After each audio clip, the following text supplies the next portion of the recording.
नमस्कार प्रेक्षकांनो, स्टार प्रवाहावरील लग्नानंतर होईलच की प्रेम या मालिकेच्या पुढील येणाऱ्या भागामध्ये आपण पाहणार आहोत की मानिनी नंदिनीला विचारते, अगं तुझं सामान कुठं आहे, बॅग वगैरे घेऊन नाही आलीस का? तेव्हा नंदिनी ही मानिनीला बोलते, नाही. मानिनीला कळते की नंदिनी इथे फक्त जीवाला भेटण्यासाठी आली आहे, कायमची नाही. त्यावेळेस मानिनी म्हणते की बघ नंदिनी, तू घरी परत ये, मी तुला काही फोर्स करणार नाही. लवकर तुझ्यातील दुरावा मिटवा आणि तुला आपल्या सासरी परत ये. त्यानंतर जीवा त्यांची बॅग तिथे विसरून गेलेला आहे असं त्यामुळे मानिनी नंदिनीला त्याच्या रूममध्ये पाठवते. तर ती सामान बघून नंदिनीला आता जुन्या गोष्टी आठवू लागतात.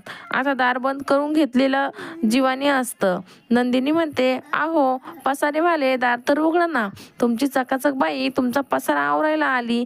जीवा काहीच रिस्पॉन्स देत नाही. नंदिनी म्हणते की आहो एवढं काय रागवायचं, नेहमीच आहे तुमचं. अहो उघडा ना दार, मला तुमच्याशी बोलायचं. मला माहीत आहे तुम्ही सगळं ऐकताय माझं बोलणं, फक्त काही रिस्पॉन्स देत नाही. तर मला त्रास व्हायला पाहिजे म्हणून ना तुम्ही असं वागतात ना. माझ्या आवाजाला हो तरी द्या. तर इकडे जीवानी आता कान बंद करून घेतलेले असतात. पण नंदिनी आता त्याच्या घड्याळामधलं बटन लावते आणि इकडे घड्याळ वाजू लागतं.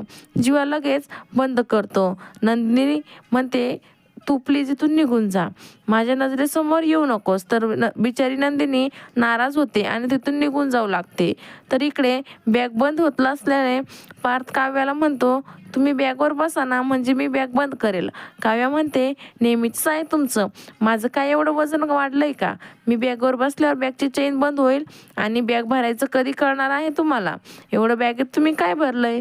काव्या आता बॅग उघडून बघते तर त्यात बोके असतो आणि काव्याची नजर चुकत अतिशय गालातच हसत असतो.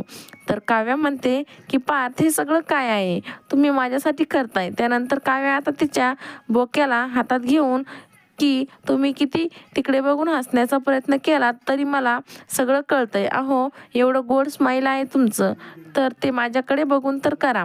कसं आहे ना, देशमुख पाऊस पडून गेल्यानंतर आपल्याला पाऊस दिसत नाही, पण सगळीकडे ओलसर जमीन दिसते, हवेतील ओलसरपणा जाणवतो. तसंच तुमचं माझ्यावरील राग संपूर्णपणे मिटलेला आहे, पण तेही तुम्हाला बोलून दाखवायचं नाही. पण तुमच्या कृतीमुळे मला हे वाटतंय. आता मी देवाकडे एकच प्रार्थना करेल की पुन्हा आपल्या नात्यात कोणताही दुरावा येऊ नये व लवकरच माझ्या नंदिनीलाही तिचा जीवा मिळू दे. तर तिकडे आपण पाहतो तिच्या रूममध्ये रम्या ही तिच्या रूममध्ये देवासमोर प्रार्थना करत असते आणि त्याच वेळी तेथे वसुंधरा येते व वसुंधरा ही रम्याला म्हणते, रम्या तू काव्यासाठी देवाकडे प्रार्थना करतेस की काय?